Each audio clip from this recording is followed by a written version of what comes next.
Town America, trust is everything. And when the people trusted above all fall, the whole community pays the price. The Reeves case exposed corruption that went far beyond one man's abuse of power.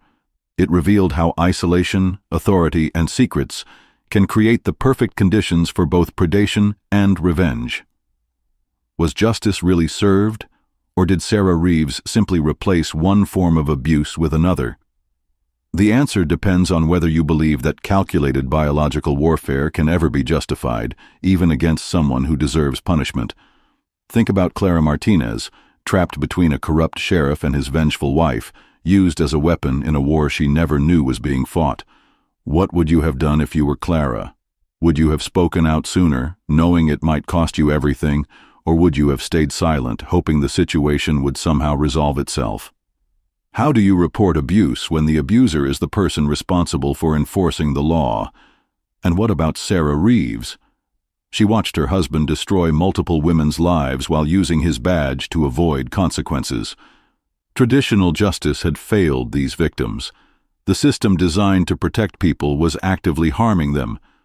When legal remedies don't exist, when reporting abuse only makes it worse, how far would you go to stop someone who seemed untouchable?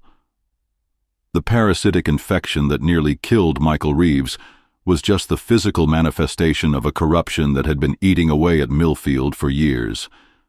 The real disease was the abuse of power that allowed one man to prey on vulnerable women while his wife watched and planned her revenge.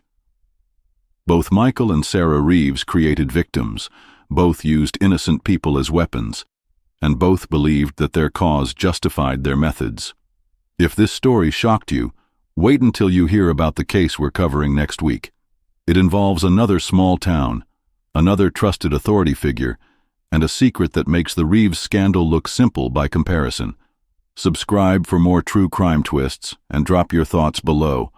I'll be reading every single comment because cases like this remind us that the most dangerous secrets are often hidden in the most ordinary places. What haunts me most about this case isn't the corruption or the revenge.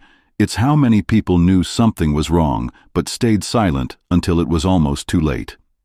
How many Clara Martinez cases are happening right now in small towns across America?